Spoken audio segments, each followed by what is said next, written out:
Yeah. He had his eyes set on first place. Yeah, he's most likely he has a high chance of taking the tournament. Not only was he first seed, but he's proving that he can actually earn first place. Oh, very much so. But the thing is, you can't just keep someone out of mind. You know, just because they're out of sight, out of mind doesn't necessarily mean that it's gonna help. If Betadood wins this match versus rubedoe, he still has to fight Zombimu, and whoever wins, if Zombimu wins, he gets the run back versus LTL. But if Betadood beats rubedoe and actually does go through Zombimu, Betadood will actually give LTL a fight for his money. Yeah, I was about to say, I think that there's a good chance that either whoever wins this could be the one to face LTL in Loop Grand Finals. Yeah. Oh, we're getting colors. Oh, that's I think that was the Ragna colors. All right.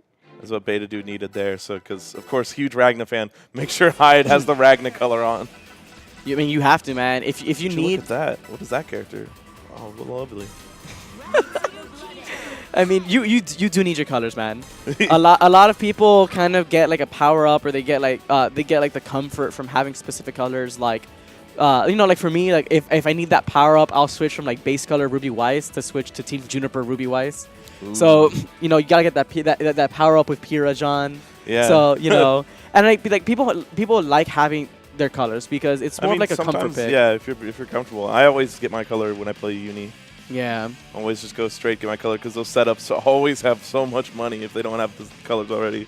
Exactly, yeah. So, I mean, are they really... Ooh, okay, 6 heroes. 6 heroes. That's a solid pick, solid pick. All right, I dig it. We're going to have 2 assist bots with Ragna Mitsuru here. Oof. So Mitsuru's considered the better character, but Betadood's mastery of Ragna, who's still a solid character in this game, is going to probably come in a lot. Going for a 5A on round start. It's a good round start, but I don't know how it does against Mitsuru. It must be better if rubedoe respected it. Yeah, and the thing is, Betadood right now technically has the upper hand. He has much more tournament experience. He has lots and lots of top 8 experience. So he's going to show that dominance throughout his entire next 3 fights. So right now, Betadood is showing that he has that strength because he's already putting Mitsuru below 30% health. And he tried going for that active switch to try to mix him up. Unfortunately, he didn't. But rubedoe is trying to let Mitsuru heal as much as possible by putting her away. Axis is not only good at blocking, but he's also a madman. We've already seen a successful DP from him. So yeah, he's not letting the pressure get to him with playing against someone like Betadood. Plus, Axis has been around for a while. Yeah. But I think this is one of the furthest we've seen him go in BBTAG yet. Okay, and yeah, ooh, there goes the low checks again. Betadood's very good at trying to like poke you out and trying to like bait out a button, so he'll constantly utilize 5A and 2A to try to bait something out. Yeah, also looking for people to jump a lot, since being in the air feels nice in this game, but there's a lot of ways to deal with it. Ooh. Jumpy. Axis' favorite right now. Good button. Oh, okay. Ooh, punish with huge whip on the 2B there. Man, and the problem is that, like, unfortunately, rubedoe isn't really playing the game. Betadood is kind of just dominating. Oh, he does the active switch to cancel and assist to bait out DP. First Betadood. Huge whip from the DP. This is... Oh! Ooh, I had to respect. Actually, probably could have push blocked that first hit to save Hyde. And the thing is, if you notice, Betadood is not... He's not trying to kind of like stay in his face. Right now, he's actually just playing neutral. He's just winning this purely on neutral. And like on top of the fact that, yes, he is managing to stay in his face. He is using that hyper aggression, but unfortunately, rubedoe is just Mitsuruing everything. Yeah, I was about to say, you don't want to, like, what is it? Betadood's neutral has been very good, but it's hard to deal with Mitsuru JA. Mitsuru JA is such a good button. And it's 5A on the ground. We even saw a Coop Droid from downtown. My man, if you play Mitsuru, you have to JBJA. That's like the main thing. That's and just the tag. That's what won. That's what won the round. Yeah, rubedoe stole the first match. Yeah, ooh. Axis blocking the first. Ooh, this is gonna be very, very interesting here. rubedoe is right now actually kind of. I think he's kind of feeling himself a little bit. Just because he took 1 game off Betadood doesn't necessarily mean he can kind of like go all out or kind of like play however he wants. He needs to just play patiently. Yeah, he does have Mitsuru, but at the end of the day, you're fighting Betadood, someone who's gonna adapt and change very, very fast to how you're trying to beat him. Someone who's probably actually going to block JB a lot. Yeah. Ooh, catches the jump. That's what he's looking for. Ragnar throwing out some 5As. Get a nice 8K for our troubles. It's that Ragnar damage. Ooh, Doesn't block look that at over that. it. Betadood was like, you wanted to steal the first game from me? I'm about to just rob you right now. Not even rob you. He's about to dominate rubedoe very convincingly in this match. The active switch into overhead. Yeah. What a decision. Betadood knows that Gauntlet Hades is always going to be a good tool. And Gauntlet Hades with assists, something we never thought would ever happen through our years of playing Poor Blaze Blue. rubedoe. Poor rubedoe. Someone was crazy enough to be like, what if Gauntlet Hades in this game where you can call assist?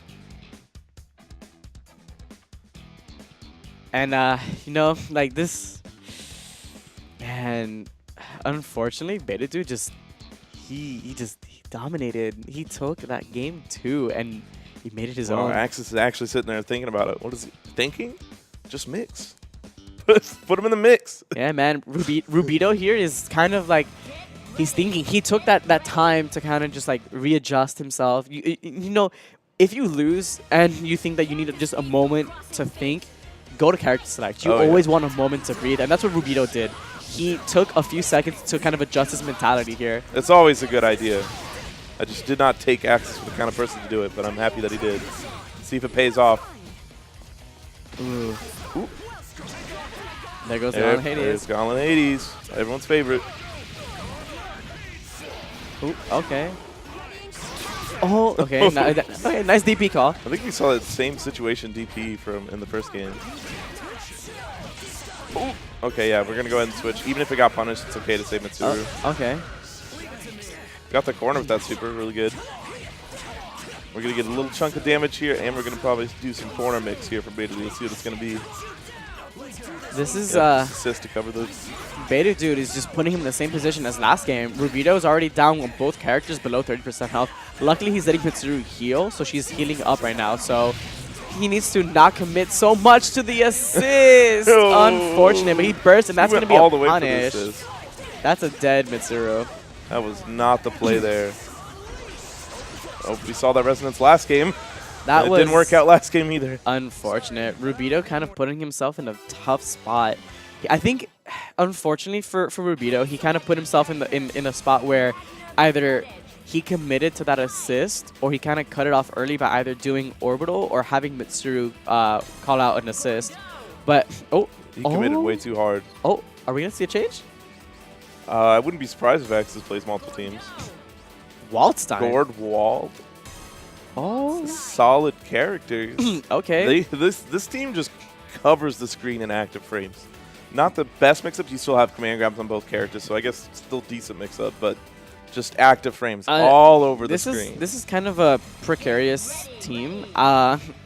It's not that I'm trying to downplay him, but I really don't think Waldstein's gonna give him the edge he needs to actually do good versus Betadood. But they do have the range advantage over this team. They do, and they have blocks done. So I mean, he has Waldstein flailing arm assist, and he has Grim Reaper assist. So. But we're already blocking, which is not in the game plan for this team. Never want to be blocking when you're playing Waldstein. Exactly, yeah. Ooh. This is still just Betadood running his game. He gets opened low. Yeah. You gotta respect that boot. Yeah. Oh, goes to the DP, which gives us the corner though. We're probably gonna do a cross. Yeah, we're gonna change no matter what. Oh man. Death back assist just catches anti-air for some reason. Betadood is just he doesn't have to worry about going in so much because he knows the wall assist. He knows what he's able to do with it, so he has to be very careful. And he goes with the rebeat, and he manages to put Waldstein already at 30% health. Yeah, rubedoe needs to get going here. Unfortunately, like, I respect the fact that he does character change, but at the same time, I don't feel like Gordo, Waldstein benefit each other. To me, personally, I don't think they actually benefit each other. But if it works for him, by all means, do what he feels comfortable with. Yeah, I think they're both kind of support characters. One of the issues. Those with having those huge active frame assists, you need a fast character to help create some really good mix-ups with that. Yeah, it's just the assists don't benefit off each other's assists, which is what we've seen now.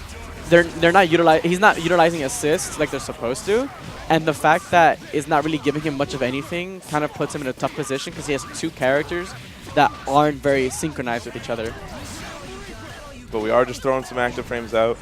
Betadood is still blocking those. Gets Yeah. hit low by that. I'm assuming it still hits low in this game, doesn't Uni.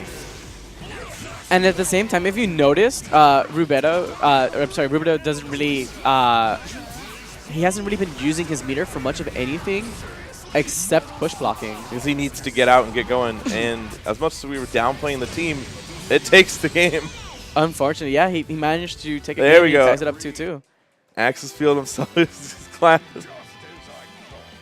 As much as I respect the hype and the pop-off, he still has one game. This is down to last game. This is going to either make it or break it, unfortunately. And as we can see, Betadood has kept kind of a cool face all game.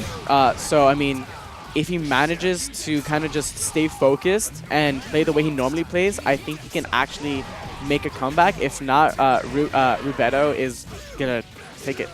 Yeah. You've got to really change your mindset here for playing against an entirely different team from Mitsuru Hyde. But Betadood is the kind of person that would be ready to do that. It's good position. This is exactly where Axis wants to be. Just kind of half screen, able to throw out your assist safely. Looks the mix-up, goes for the command grab, but then burst comes out. Okay. And I mean, like I said, so personally, for me, Gordo and Wall Team don't really have much synergy, but like it worked. It worked last game. He managed to get the win, and he's making it work now. So he's able to do what he needs to do, and he feels more comfortable with this, as you can see. So, and Betadood's already at less than 30% health with Hyde. This is gonna be quite tough. Oh, I love Axis backing off to keep that spacing. Oh, we're cross comboing here. It's going to be a lot of active frames, but it's not very scary for Betadood to just block this out. Ooh, JC, we did punish it though. Ooh, wow, the 2A actually didn't. I was assuming 2A would have got hit, but I guess it didn't. Good call. Really good call. Unfortunately, Betadood already lost Hyde. He lost his assist spot. Yeah, he lost because Ragnar's been doing all the work in the front, but we really need those Hyde assists to get anything going. Exactly, yeah. And we're almost dead already. Oh, the whip no. super in the punish. That was such a rough call. Betadood unfortunately lost to rubedoe, but you know, Axis looking like a goblin out there, yeah, cackling as he takes out Betadood. Exactly, yeah. And the thing about it is, Betadood did put up a good fight, and rubedoe, when he did the character switch to Gordo Waldstein, me personally, I was kind of iffy about it. Personally, both characters individually are very good. Yeah. But at the same time, like their synergy as a team together was kind of rough. He made it work, and because of that reason, he ended up winning. So it was a good call